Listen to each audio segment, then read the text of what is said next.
دلوقتي واحد لو بيحب القهوة اتجوز واحدة بتحب القهوة، أجهزت القهوة على العروسة ولا العريس؟ قالوا القهوة أو من تهوى، قلت القهوة مع من قهوة. أصل لو على قد القهوة التركي سبرتاية شياكة تقضي الغرض، وفي منها دلوقتي اللي بتعمل لك كوباية واثنين وثلاثة وأربعة. لكن النهاردة الأذواق اختلفت كتير، وكمان إحنا بقينا عارفين ومتعلمين ومعلمين، وبقى مننا اللي بيحب القهوة الكبسولات سواء كانت النسبريسو أو حتى الكبسولات الدولتش، وفي ناس بتحب الاسبريسو سادة بوشها الكريمي سواء كان السنجل او الدبل شوت، وناس بتحب الامريكان كوفي سواء الساقع منه او السخن. ولحد هنا الغالبيه العظمى لكل ما سبق للرجال، اما الغالبيه من السيدات والانسات والملكات بيحبوا يشربوا الاسبريسو بالحليب او ما يقال عليه القهوه بالحليب، اللي بيبدا معاك من القهوه الفرنساوي اللي عباره عن القهوه التركي الساده معاها شويه حليب، وممكن نحط عليهم نص معلقه كاكاو او حته شوكولاته. لكن الاسبريسو بالحليب يعني المكياتو والكورتادو والكابوتشينو والفلات وايت واللاتيه والعبالين. وعشان كل دي حاجات عايزه لها تجهيز بالاسبريسو وتبخير بالستيم، فلو قررنا نرضي جميع الاذواق هنجيب بدل الجهاز جهازين واثنين وثلاثه. وطبعا عشان ترضي ذوق العروسه والعريس اولهم هنحتاج جهاز اسبريسو، مش هنقول احترافي عشان ما يتخربش بيتنا وبيتكم، لكن على الاقل هنقول اقتصادي او متوسط يوفي بالغرض، سواء كان الموكا بوت او حتى اي جهاز صغير اقتصادي بنستخلص منه الاسبريسو. وبالتاكيد هنحتاج للمطحنه اللي هنطحن بيها القهوه الفريش اللي هنعمل منها الاسبريسو، وهنحتاج بالتاكيد ستيمر لتبخير الحليب عشان نعمل من اول المكياتو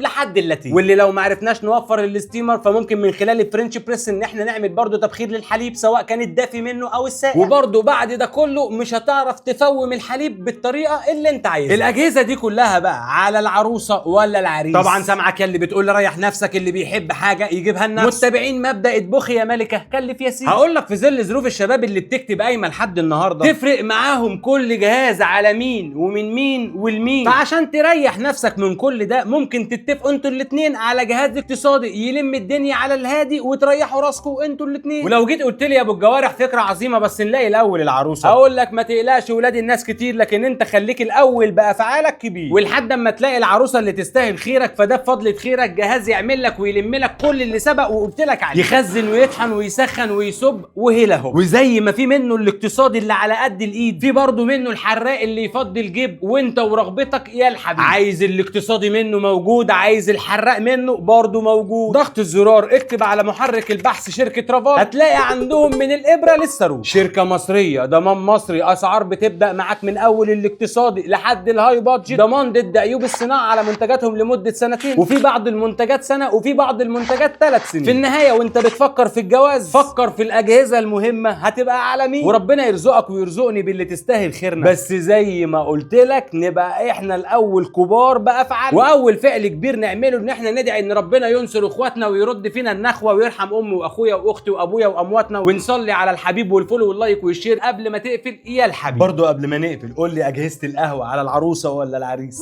بوناسيرا.